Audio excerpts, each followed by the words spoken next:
So here we have a multi-table tournament, MTT, 722 entrants, and we are down to about 32 players left. And here I am. I'm got a top five chip stack here in the under the gun +1 position with pocket jacks, so very nice. And we obviously have a bigger stack at the table with us. Who is in one of the top two stacks in the tournament on the button. So we are going to play this a little carefully, even though there's a guy also in the cutoff that also has us covered here with our 80 big blinds. So just how it goes, sometimes you have a big stack, but there's two guys that cover you. So, but anyhow, let's get this going. So we open it up to a little min raise bet of 2 big blinds, and the dealer button, the guy who's the huge stack, he definitely goes here and 3 bets us to 7.5 big blinds, and he could be doing this with pretty much narrowing his range to some pocket pairs and maybe ace king, ace queen. Probably not worse than ace queen, I think. So that's my thought process here. And he could be doing this sometimes with worse pairs like 9s and 10s, 8s sometimes. And we're going to go back on me, and we're just going to call so we can evaluate a flop. And the flop is a really good one. As you can see, I'm going to lead out. I hit my middle set here. Although aces is one of the hands that he could be 3-betting me with, we can't put him on just one holding that beats us here. So, we have the second nuts this time, and we're going to lead out here for about 40% pot. And he's going to go ahead and make the call. Go to a turn, and it is a fairly safe card. I mean, with the 4 spades, the deuce 5 wheel gets there, but obviously that's not a holding we're worried about our opponent having. And he does lead out here.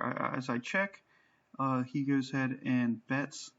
And when he calls my flop bet, I really think like he's got an ace here, and I'm going to let him just bet into me.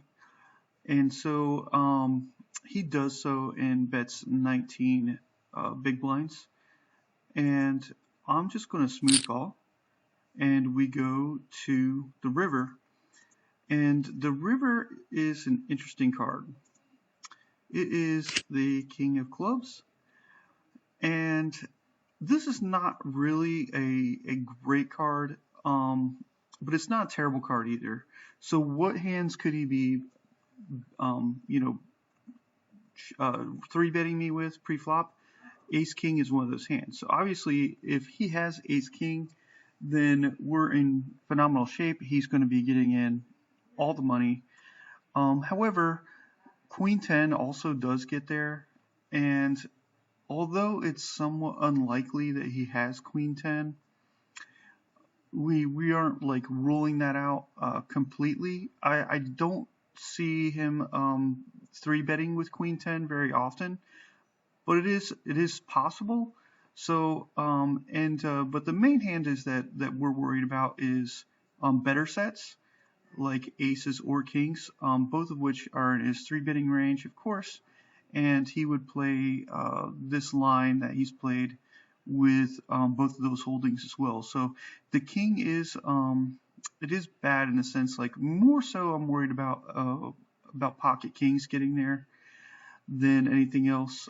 So I'm going to go ahead and make the check, and the opponent is going to continue betting, and he's going to bet 29 big blinds here, which is a little bit less than half pot here. So it's definitely a hand like with I could shove on, But because aces, kings, and queen 10 are all beating me, I elect to go ahead and call, and he turns over in a massive pot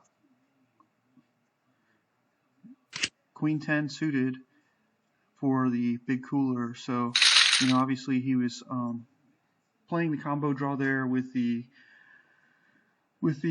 flush draw on the flop and the gutter to the Broadway, and gets their king on the river to make his Broadway. So just super unfortunate, as we had a top 5 stack, and then this kind of puts us towards the bottom, and we busted out about an orbit later in 29th place, shoving ace 4. Ironically, we shoved ace 4 on the button into pocket jacks, actually 2 blackjacks just like I had, so it's kind of like insult to injury, but them's the breaks, and that's how this one just kind of disintegrated. So even though we do cash, but obviously very disappointing finish. So